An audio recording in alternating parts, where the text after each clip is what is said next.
If you need a railroad in your scene, here is a template for a railroad generator. You can build on top of this, add more functionality, and make it your own. We have the metal block. These are these things here.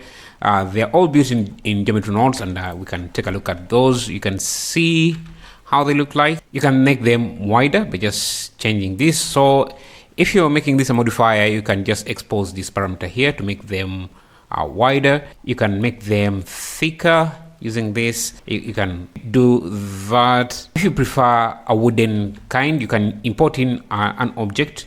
Let's just, for example, and switch it out here. So maybe you can use something like that, or just import in an object. We have here at the top here, we have bolts. You can see this is all procedural. Just build it like that. And we have a bolt that is instanced on the rails. So whenever you see an instance on points, that means you can change the instance to whatever object you have. So if you have a better bolt, you can just import it here as an object. So for example, if I have a Suzanne head and I want to use that as the bolt, I can just drag that, and it should become our new bolt. We have the rails themselves, which are also made procedurally. So this is the raw profile, and that gives us this. If we adjust any of these parameters, again, you can expose these parameters as you want. Maybe you can see how I can control some of these details, make this wider, scale different elements. Basically, procedurally made this profile here. Basically, I had a grid like that, that extruded up, scaled on the side, extruded again. You can do this in geometry nodes. You can do this the normal way, but I prefer to have that procedural way of making things, and delete all the inside edges so that I remain with this outline, and we end up with this that becoming our rail.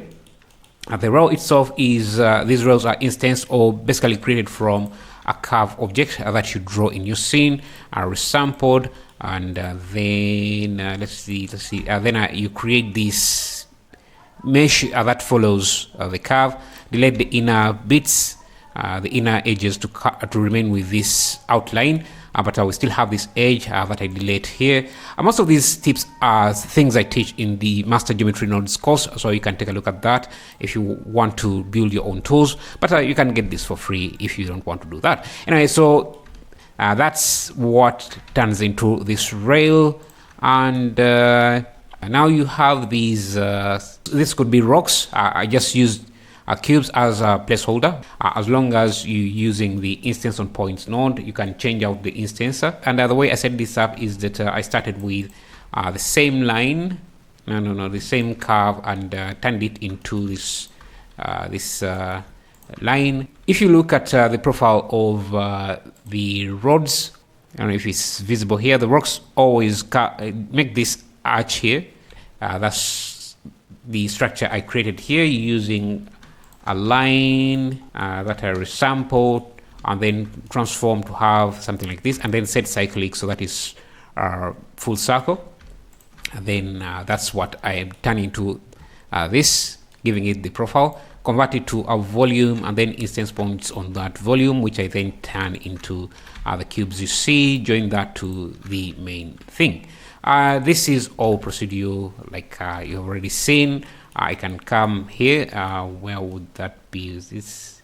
Yeah, so you can change the width of the rail, and again, when you change the width, it will change where the bolts are attached. So you can adjust the position of the bolts just like that. You can increase the sample count of those rods and the bolts, and you get that. And if you want to get the project files, links are in the description. You can get it all for free on blendereverything.com.